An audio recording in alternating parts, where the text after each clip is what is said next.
Imagine करो कि 5 साल तुम सिर्फ ये सोचते रह गए कि कमी सिर्फ तुम्हारे में थी, जबकि तुम्हारी कुछ आदतें थी जिनकी वजह से तुम्हारे वो ब्रेन को कंट्रोल कर रही थी और ओवरऑल तुम्हारा पूरा पूरा लाइफ डिसाइड कर रही थी। सन 2020 और 2022 के बीच में मैं अपने लाइफ के सबसे लोवेस्ट फेज़ पे था। उस समय मैं अपनी आदतों को कंट्रोल करना चाह रहा था, लेकिन मुझे समझ नहीं आ पा रहा था कि मेरे कौन से थॉट्स हैं जो मेरे ये लाइफ के इतने लोवेस्ट फेज़ में ला के रख दिए हैं। अभी मैं जब उनको देखता हूँ तो अभी मुझे साफ साफ पैटर्न पता चलता है कि क्या वो हैबिट्स थी जो मेरी लाइफ को इतना ड्रास्टिकली गिरा चुकी थी। इसमें पहली हैबिट थी कि चीप लेवल का डोपामिन को कांस्टेंट चेस करना। पहली हैबिट जो सबसे ज़्यादा इफ़ेक्ट की थी वो थी चीप प्लेजर्स और उसका कांस्टेंट स्टिमुलेशन लेते रहना, जैसे कि फ्रॉम सोशल मीडिया, इंस्टाग्राम और YouTube reels, gaming, constant junk food खाते रहना, मैस्टरबेशन एंड पॉर्न। ये जो चीप लेवल का प्लेज़र है ना, हमेशा ऐसे लगता है कि यही सबसे बेस्ट है अभी मेरे लिए, लेकिन जैसे जैसे वो जिसको जितना तुम ओवरडू करते जाओगे उसकी जो टेंडेंसी है वो बढ़ती जाती है। एक थ्रेशोल्ड तुमको लगा कि तुमने इस लेवल पे तुमको अच्छा प्लेजर मिला है, तो नेक्स्ट टाइम वो लेवल जब तक तुम यहाँ नहीं पहुँचोगे तब तक तुमको वैसा डोपामिन नहीं मिलेगा। और वो कांस्टेंट ये कैपिंग बढ़ती जाती। इसलिए एक बार देखा तो फिर वो रिवॉर्ड मिला, फिर दूसरी बार देखा तो एक बार ऐसा आता है कि तुमको हाईएस्ट लेवल का स्टिमुलस चाहिए होगा, और ये एक तरह से ड्रग एडिक्ट जैसा स्टिमुलेशन होता है। कुछ साइंटिफिक स्टडीज़ में यही पाया गया था कि पॉर्न देखने की जो कैटेगरीज है लोगों की, उसमें एडिक्शन जैसे ड्रग एडिक्ट होते हैं उनमें वैसी एडिक्शन पाई जाती है। और ये सिर्फ पॉर्न और उस मास्टरबेशन तक सीमित नहीं है, ये इंस्टाग्राम पे भी आप जो कंज्यूम करते हो, अगर तुम मेल हो तो जाहिर सी बात है सेक्सुअल कंटेंट आना ही आना है। ये चीप लेवल का प्लेजर जो होता है वो तुम्हारे ब्रेन को एक तरह से डम्ब बनाता जाता है, क्योंकि तुम शॉर्टकट्स ढूंढते रहते हो इंस्टेड ऑफ कोई लॉन्ग टर्म ग्रेटिफिकेशन।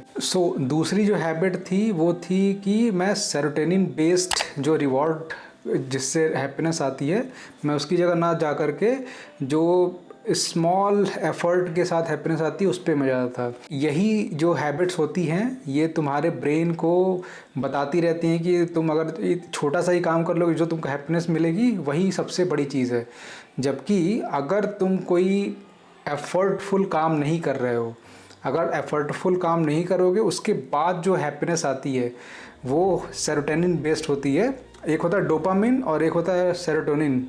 डोपामिन में तुमको इंस्टेंट स्टिमुलेशन जिससे मिल जाए, तो तुम्हारा जो हार्मोन स्पाइक होता है वो डोपामिन होता है।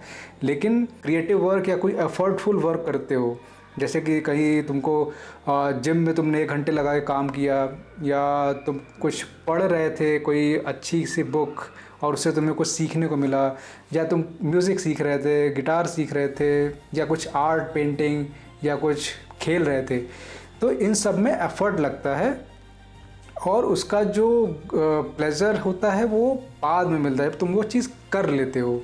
तो ये डिलेड ग्रेटिफिकेशन में आता है, और वो जो हैप्पीनेस होती है वो है एक्चुअल रियल हैप्पीनेस, और मैं उसी को अवॉइड कर रहा था उस समय पे। तीसरी हैबिट जो थी वो थी नॉट डूइंग ग्रैटिट्यूड जर्नलिंग। इसमें क्या रहता है कि तुम किन किन चीज़ों के लिए ग्रेटफुल हो, तो वैसी चीज़ें तुम्हें रोज़ लिखनी पड़ती हैं।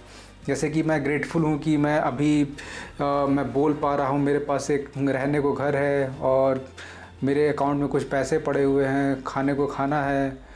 तो ये सब चीज़ों को तुम्हें ग्रेटफुल होना पड़ेगा, क्योंकि अगर तुम ये चीज़ बताते रहते हो माइंड को, तो माइंड एक तरह से पॉजिटिव वे में सोचता है। नहीं तो नेगेटिविटी तो सोशल मीडिया, तुम्हारे रिश्तेदार, आस पास के लोग, सारे लोग नेगेटिव ही फैला रहे हैं न्यूज़। तो जब तुम हर समय नेगेटिविटी से जूझ रहे हो तो तुम्हारे पास कुछ पॉजिटिव रहता नहीं है, तो उसको तुम्हें खुद बिल्ड करना पड़ेगा। और उसके लिए ज़्यादा कुछ नहीं करना है, हर दिन जो जो तुमने किया उसको लिख दो, और अगर तुम्हें लगता है कुछ उसमें सही नहीं है तो तुम उसमें लिखो कि what I am grateful for, what I have right now, जो किसी और के पास नहीं है। तो उसको लिखते रहो, और जैसे जैसे तुम अपना डेली का कुछ लिखते रहोगे और जो तुम्हारे पास है उसको भी लिखते रहोगे, तो एक टाइम पे तुम इतने खाली हो जाओगे, तुम्हें कुछ कंस्ट्रक्टिव लिखना पड़ेगा, और वो कंस्ट्रक्टिव एक तरह से वो भी एक स्किल ही है। तो धीरे धीरे करके तुम और अच्छे से लिखना शुरू कर दोगे, और वो चीज़ तुम्हारे लाइफ में रिफ्लेक्ट होगी। तुम ग्रैटिट्यूड फील करोगे बहुत सारी चीज़ों को लेकर के, और ये लोग नोटिस भी करेंगे कि तुम एक पॉजिटिविटी तुम्हारे सामने से आती है, तुम्हारे लाइफ के एटीट्यूड से पॉजिटिविटी झलकती है। और चौथी हैबिट थी सबसे बड़ी, न्यूट्रिशन, स्लीप एंड एक्सरसाइज। इनमें से तीनों मेरा एकदम बेकार था। न्यूट्रिशन के नाम पे इंडियन डाइट जो हम लोग कंज्यूम करते हैं वही, रोटी दाल चावल और कोई सब्जी थोड़ी सी, सो ये चीज़ भी बहुत अफेक्ट कर रही थी मुझे, और वो मुझे पता नहीं थी उस समय पे। और विटामिन डी लेवल्स, ये विटामिन डी इंडियंस में सबसे लो होता है। भले हम लोग गर्म देश में रहें, धूप हमेशा होती हो, लेकिन फिर भी हमारा विटामिन डी लेवल हमेशा डाउन रहेगा। चाहे तुम अभी टेस्ट करा लो, पता चल जाएगा। विटामिन डी एक तरह से विटामिन है, लेकिन वो तुम्हारे हार्मोन्स को भी कंट्रोल करता है। तो विटामिन डी एक बार ब्लड टेस्ट कराने के बाद ले लेना। वैसे उस समय मेरा विटामिन डी लेवल बहुत डाउन था, वो मुझे बाद में पता चला। और मेरे न्यूट्रिशन जो था बहुत गंदा था, वही दाल चावल रोटी सब चलता रहता था।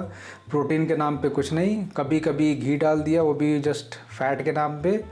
और एक टाइम पे मैं वीगनिज़म फॉलो कर रहा था, तो मेरी हालत और भी ख़राब हुई थी। सो किसी तरह वो वीगनिज़म का चस्का उतरा, और फिर मैं एनिमल बेस्ड प्रोडक्ट को स्टार्ट किया। तो न्यूट्रिशन अगर सही होता है तो वो तुम्हारी बॉडी में भी दिखता है, और तुम्हारे ब्रेन पे भी रिफ्लेक्ट करता है, और तुम्हारा मूड सही रखता है।